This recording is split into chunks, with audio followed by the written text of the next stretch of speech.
Hilo unaloliona ni basi la klabu ya soka ya Yanga likiwa limepakiwa na wachezaji wakiwa wanatoka moja kuingia uwanjani tayari kwa ajili ya kila ambacho wamekiita wao ni mchezo wa kucheza mchezo wao ambao ulikuwa umetangazwa kuahirishwa na bodi ya ligi kuu ya soka ya Tanzania. Licha ya klabu ya Yanga kuwasili, lakini bado pia mashabiki wa timu hiyo nao wapo hapa wakisubiri kuitazama timu yao inafanya nini baada ya mchezo huo kuahirishwa na bodi ya ligi kuu soka ya Tanzania bara. Kama unavyoona hapo, hao ni mashabiki wa Yanga, lakini pia sio Yanga tu, hata mashabiki wa Simba nao wapo wakitaka kujua ni nini ambacho kitaenda kutokea katika siku ya hii leo mara baada ya dabi ya Kariakoo ambayo ilikuwa inasemwa haina kipengele kuahirishwa. Sasa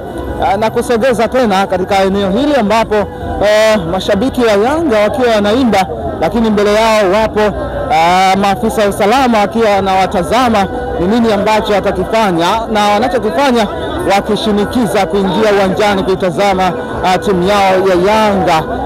Hapo unavyowaona wanashangilia, lakini maafisa wa usalama wakiwa wanawaangalia tu, wamezuia mashabiki wa Yanga wasiweze kuingia uwanjani kwa kila ambacho wanasema mchezo umeahirishwa, lakini mashabiki wakiwa wanashinikiza na baadhi yao wakijaribu kuwaondosha, na kama unavyoona wameshaanza kukimbia kwa kuondolewa wasiweze kuingia uwanjani kwa ajili ya kuitazama klabu yao ya Yanga. Hiki ndicho ambacho kinaendelea katika dimba hili la Benjamin Mkapa nje ya lango la kuingilia, ambako mashabiki wakiwa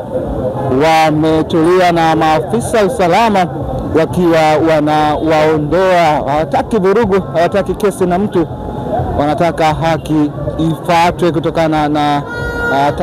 katazo la ama kuahirishwa kwa mchezo huu wa dabi ya Kariakoo ambao ulipaswa kuchezwa kwa siku ya hii leo.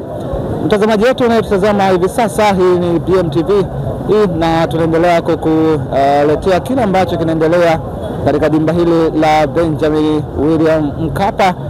ambako majira saa 1:15 ulikuwa mchezo wa dabi ya Kariakoo kati ya Simba wageni ambao walikuwa wageni wa Yanga,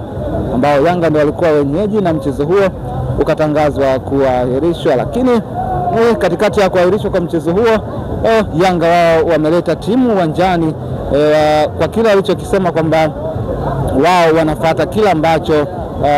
kilikuwepo, kwa maana ya kwamba kanuni zinaelekeza wazi kwamba ili mchezo uahirishwe inapaswa sheria itolewe ama tangazo litolewe ndani ya masaa 24, lakini haijafuatwa hicho, na wao sasa wameleta timu kwa ajili ya kumalizia taratibu zingine za kimchezo, na hicho ndicho ambacho kikubwa kinaendelea hapa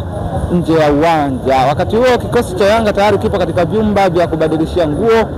na baadaye wataingia uwanjani kwa ajili ya kufanya mazoezi ya mwisho, lakini hatufahamu kama mwamuzi Ahmad Alajiga yupo uwanjani na yeye ama la, lakini tunachofahamu ni kwamba kikosi cha Yanga ndio kipo ndani ya vyumba vya kubadilishia nguo ndani ya uwanja wa Benjamin Mkapa. Tutazidi kukupa taarifa tukipata upenyo wote wa kuingia uwanjani kwa ajili ya taarifa hii. Endelea kuwa nasi.